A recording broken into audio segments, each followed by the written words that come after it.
I, a female teen, was in hospital until a few days ago because of my heart. I was born with a heart condition and I got sick again a few weeks ago. I had surgery and now I'm recovering and already doing way better.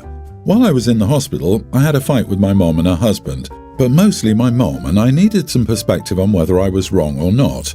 Some background. My dad was in an accident when I was 6. He suffered terrible brain damage and was not the same person he used to be. He's not able to take care of himself, he needs a wheelchair and he had to learn to talk again, but that came slowly and after a lot of years. He's improved in recent years, but he's permanently disabled and he has a bunch of health problems that came from the accident. My mom and dad were married when the accident happened, but after dad was made permanently disabled, my mom divorced dad. He's taken care of by my uncle, his brother. Mom told me it was in our best interest to move on. My mom ended up marrying a guy named Jason. When she told me she was dating him, I called her a bunch of names and didn't take it well. I also didn't take the news of the divorce easily either. I was so angry. Mom told me it was better for us. So Jason moved in and they got married. Then we found out he had a preschool boy. He didn't know and she moved in. Then Mom and Jason had 2 kids together. One big issue I have is that my mom expected me to see Jason as my new dad, and she encouraged me to let dad go and rely on Jason instead. She tried to cut me off from dad, but the courts didn't like that, and even though he doesn't have custody where I live in his house, I get to see him several times a month per the courts. My mom thinks I would be healthier and better if I let Jason be my dad. Jason told me a few times about how much it offends him that I would rather have someone who can never be a dad to me again over him. I'm not very close to my stepsister or half-siblings either. I know none of this is their fault, but I don't spend much time at home, and I don't want to be around them because it means being around either Mom or Jason. So anyway, when I was in the hospital and they told me about the surgery, I called my uncle and asked if Dad could come and see me and be there for some of it. My mom didn't like that, and she told me she didn't want the other kids to see my dad because of the way he was. I told her they didn't have to see him, but I wanted to. My mom told me that meant my siblings couldn't be there, and I told her I would rather have my dad than them there, that he's my dad. I told her I would pick dad over her and Jason too. I told her she might have declared him worthless because of his disability, but he will always be my dad, and she better accept it or she'll lose me. My dad was with me before surgery and when I woke up. Mom is still angry about what I said. She held on to it until I got home from the hospital, but she said my siblings felt so rejected by what I said. Am I the idiot? Not the idiot. Your mom is not a good person. Not only for dumping your dad, but for forcing Jason on you, who is also bad for forcing himself, but for also repeating what you said to your siblings and driving a wedge between you guys. That was messed up and cruel. Those kids should never have heard that. There was no reason. You're not wrong for needing your dad. And it's disgusting how she tries to erase your dad from your life for her own convenience. Your mom is on the road to losing you completely. Jason had better hope that nothing would happen to him, otherwise he'd be better prepared to be tossed to the curb like a broken toy like the first husband. You can't just disconnect your dad and plug in a new one. Your dad will always be your dad, whether he can act in a parental capacity or not. She didn't take the in sickness and in health part of her wedding vows seriously either. Yeah, your mom is horrible. It sounds like she has a disgusting attitude towards people with disabilities like they shouldn't exist. Try to make sure to not punish your siblings for how your mom and Jason are. They're really not at fault here, but you must be prepared for the possibility that they will be treated better by your mom and Jason than you. Get better soon. My 39 female daughter recently had her nearly adult birthday. My husband, 42, and I told her to pick a restaurant she'd like us to take her to for her birthday. She chose a seafood restaurant that we'd never been to. Looking over the menu, I saw that most dishes contained shellfish. There are a few fish entrees and some surf and turf, but there are only a couple of non-seafood dishes. Our son Teen is deathly allergic to shellfish. He also can't stand fish. There are only a couple of dishes there that he could eat. I didn't want to take him there because I knew he wouldn't enjoy his meal and worried about cross-contamination. I told my daughter that this restaurant wouldn't work and that she'd have to pick a different one. My son said that he would be fine just staying home. We could use the money that we would have spent on his meal to order him a pizza instead. My husband also insisted that since it was our daughter's birthday, she should be able to choose the restaurant, that our son would be fine at home alone with pizza and video games. But here's the thing, we can only afford to occasionally go out as a family. When we splurge on a restaurant meal, I want both of our children there. I insisted and my daughter chose a different place and we had a lovely meal as a family. But she's still a little salty that she didn't have her first choice of restaurant. Most people I've asked say I'm wrong. But again, we can only afford to go out every so often. Is it so bad that I wanted to do it as a family? My daughter still had a nice birthday meal. You are the idiot. If you were going to put parameters on her choice, you should have told her that beforehand. You seem more hung up on the fact that your son wouldn't like the food than his allergy. Your son's preferences are irrelevant. This is your daughter's day. He seems to understand that, but you don't. I get that you want to have a family meal, but all you've done is tell your daughter that she's not worth individual celebration. This could have been an excellent opportunity for you and your husband to have personal time with your older teen, a rare opportunity. Instead, you squandered that, created unnecessary conflict, and possibly formed resentment between your daughter and her brother. The son clearly would have preferred a night alone with pizza and video games, so I highly doubt his sister will resent him. It's not about prioritizing the son over the daughter because the son was okay with staying home. It prioritized OP's own wants over what anybody else in the family wanted. Essentially, you decided what you wanted was more important than anyone else, and would you look at that? You got what you wanted because your word is law. Screw the birthday girl's choice, right? You made your daughter's birthday about your wants. Why even pretend she had a choice in where to go? You dangled the illusion of choice before her, then overruled her for what you wanted anyway. I, 38 female, third-wheeled with my best friend, 39 female, and her new boyfriend, 40, on New Year's Eve. We booked an Airbnb and I put the entire amount on my card since only I have an account. This was the first time I met him too, so I know little about him and have barely interacted with him. Let's call them Andy and Anna. Afterwards, she paid her third somewhat quickly. I did have to prompt after 2 weeks. She said she was going to get her boyfriend's share and then forward that to me. I said okay, but I honestly felt like the right thing would have been for her to give me both their portions and then get payment from him. I would have done that, and my boyfriend, who didn't join us, agreed.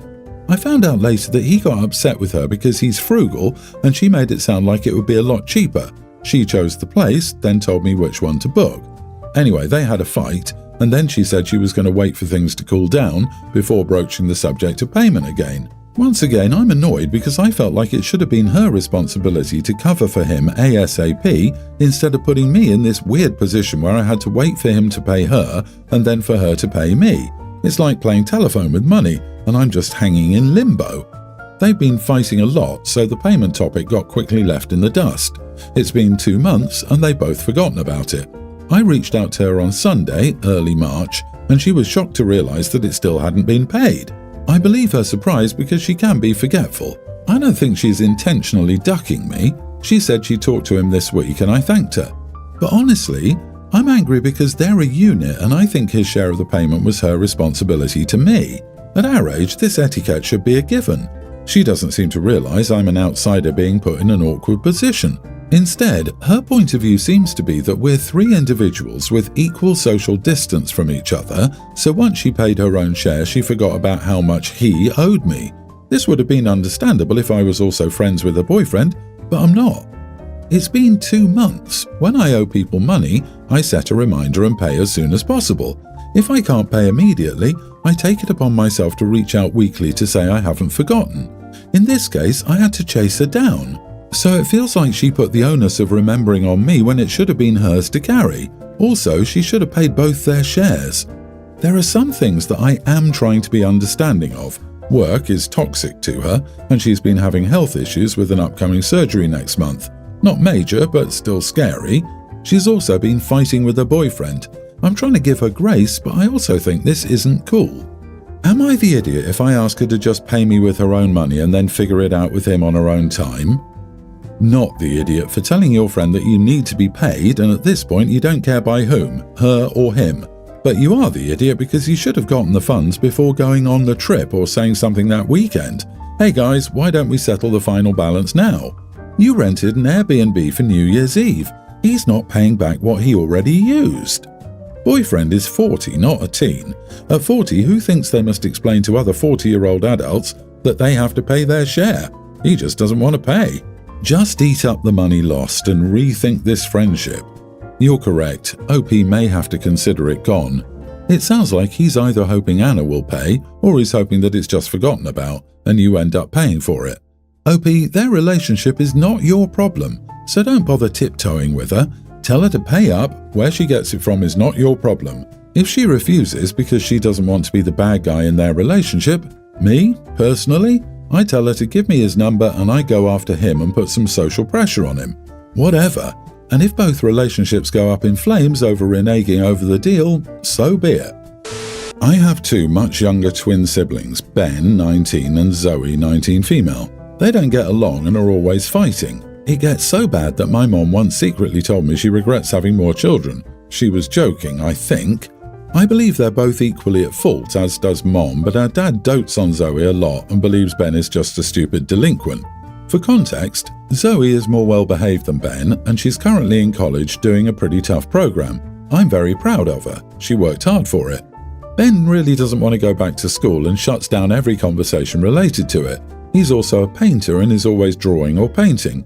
He's slightly stubborn and should be thinking more about his future. Not school necessarily, but ultimately it's his choice. Still, he can only survive on little part-time jobs for a while. Anyway, my parents invited my husband and me to dinner and we said sure. I could tell Ben and Zoe were fighting when we arrived, but they said nothing. Then we sat for dinner and Zoe announced that Ben had gotten a girl pregnant. My dad went red and wouldn't even hear Ben out. It all happened so fast, but Dad went into Ben's room and threw all his art stuff out the window. He even took his guitar and locked it somewhere in the basement. He also called Ben several names. I've literally never seen Ben cry like that. When Ben finally managed to speak, he clarified that it was just a scare. No girl is currently pregnant with his child. He's now locked himself in his room and hasn't even left to go to work, according to my mom. I'm so incredibly heartbroken for him. My dad doesn't care that he misunderstood because a scare is just as bad to him, and Zoe doesn't feel an ounce of regret either. She said everyone was saying it and she only brought it up out of concern. She thinks he deserves to have his things destroyed because he lives in a fantasy land. Because of this, I've stopped giving my sister money. I gave her a lot of pocket money to spend on herself as a treat. I do the same with my brother, but I've stopped for her. My mom gets it, but my dad won't stop calling me to yell at me for playing favourites, punishing my sister for doing the right thing and rewarding my brother for being a bum. I told him I wouldn't speak to him anymore, and he just told me he was disappointed. My husband thinks I should have talked it out some more, but I genuinely think they went too far this time. Some of the stuff my dad trashed was things Ben created almost 10 years ago, and the way Zoe smiled the whole time honestly creeped me out. Am I the idiot? Not the idiot, OMG, so many serious issues. Your siblings are lucky to have you trying to look out for them. You are in the right. Dad is playing favourites. I wonder if your brother is dealing with multiple issues. It can take men a little longer to find their footing in young adulthood. It isn't always a laziness. Your sister is a little meanie bully. She did that on purpose to hurt him. But this goes way too far. I wouldn't give her a penny until she apologises and changes her behaviour. Why reward her antics? My dad won't stop calling me to yell at me for playing favourites. Oh, that's rich. He's been spoiling his little princess for years, hasn't he? And been an idiot to his son the whole time too? Is your brother a bum? Maybe. Is living an art fantasy? Maybe. In this instant, though, nothing was his fault. But your sister is absolutely a spoiled and malicious little idiot. And your dad is, well, not a good parent. Zoe is just awful.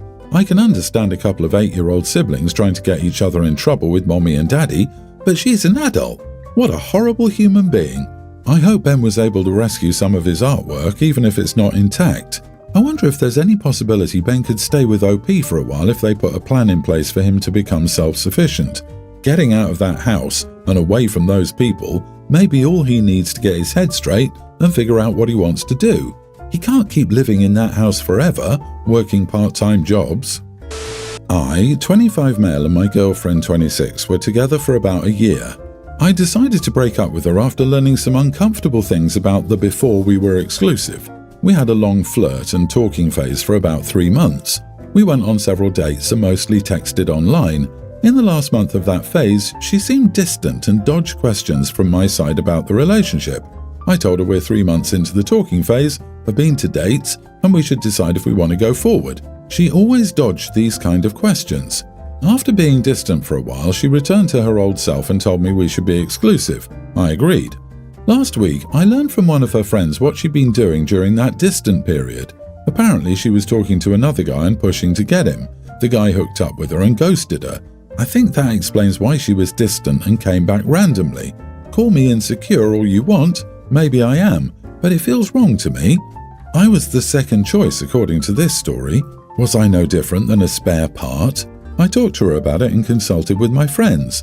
She and her girlfriends told me she hooked up and talked to other guys but ultimately chose you. You are the prize and you should be happy. Women tend to choose the best one among their opportunities and you're the best. I cannot even comprehend that logic. In the end, I decided to break up and people told me I did wrong. Am I the idiot? Not the idiot. Would she be with you if the other guy hadn't ghosted her? I'm thinking no. Your girlfriend and female friends are full of it.